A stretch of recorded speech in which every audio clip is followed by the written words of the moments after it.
Youth Congress വ്യാജ ID കേസിൽ FIR ഇടാൻ പരസ്യമായി വെല്ലുവിളിച്ച രാഹുൽ മാങ്കൂട്ടത്തിനെതിരെ ചെറുവിരലനക്കാൻ കഴിഞ്ഞിരുന്നില്ല പോലീസിന്.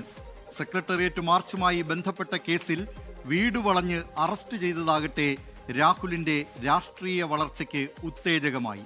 പിന്നീട് നീലപ്പെട്ടി വിവാദത്തിലും പോലീസിന് കൈപൊള്ളി. 2 ബലാത്സംഗ കേസുകൾ രജിസ്റ്റർ ചെയ്തപ്പോഴും പോലീസിന്റെ കണ്ണുവെട്ടിക്കാനും മുൻകൂർ ജാമ്യം നേടിയെടുക്കാനും രാഹുലിന് കഴിഞ്ഞു. എന്നാൽ ഇക്കുറി പഴുതടച്ചാണ് പോലീസ് നീങ്ങിയത്. ഉപതെരഞ്ഞെടുപ്പ് സമയത്ത് നീലട്രോളി വിവാദമുണ്ടായ അതേ ഹോട്ടലിൽ നിന്നാണ് രാഹുലിനെ പോലീസ് കസ്റ്റഡിയിലെടുത്തത്.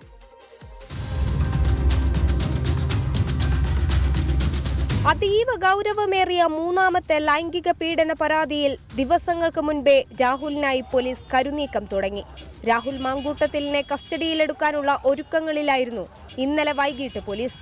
അർദ്ധരാത്രിയോടെ ഷൊർണൂർ ഡിവൈഎസ്പിയുടെ നേതൃത്വത്തിലുള്ള സംഘം KPM റീജൻസിയിൽ.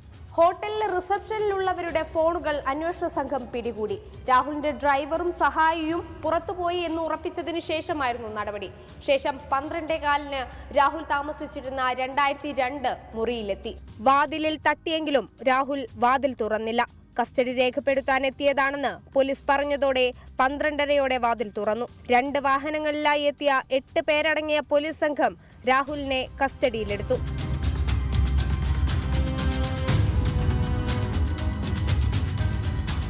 പിന്നാലെ രാഹുലുമായി പോലീസ് പത്തനംതിട്ടയിലേക്ക്. പത്തനംതിട്ട AR ക്യാമ്പിലെത്തിച്ച് രാഹുൽ മാങ്കൂട്ടത്തിലിന്റെ അറസ്റ്റ് രേഖപ്പെടുത്തി. ആയിഷത്തുൽ ഷംന, 24 പാലക്കാട്. പൊതുജനം കഴുതയല്ല സാർ. ലോകത്തെവിടെയായാലും ഏത് സമയത്തും 24 വാർത്തകളും ഓഗ്മെന്റഡ് റിയാലിറ്റി പാക്കേജുകളും എക്സ്പ്ലെയിനറുകളും വിശദമായി കാണാൻ ഞങ്ങളുടെ YouTube ചാനൽ നിങ്ങൾക്ക് സബ്സ്ക്രൈബ് ചെയ്യാം.